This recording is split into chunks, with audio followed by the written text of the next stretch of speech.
Hello Tanzania!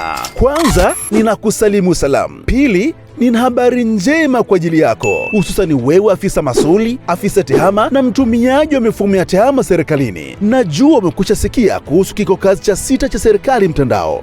Ndiyo, kikao kazi hicho kitafanyika kuanzia tarehe 17 hadi 19 mwezi wa pili mwaka 2026 katika ukumbi wa kimataifa wa mikutano wa AICC jijini Arusha, na mgeni rasmi ni katibu mkuu kiongozi Balozi Dr. Moses Kusiluka. Jisajili sasa kupitia mfumo wa TSMS, yani tsms.gov.go.tz, na kisha lipia ada ushiriki mapema kabla ya dirisha la usajili kufungwa. Kwa maelezo zaidi wasiliana nasi kupitia dawati la msaada wa kiufundi kwa nambari 0763 na 0764 292 299. Kumbuka, kauli mbiu ya kikao kazi hiki ni kuboresha utendaji wa serikali kwa kuimarisha utoaji wa huduma za umma kupitia mifumo salama na jumuishi ya serikali mtandao. Karibu tuijenge serikali kidigitali.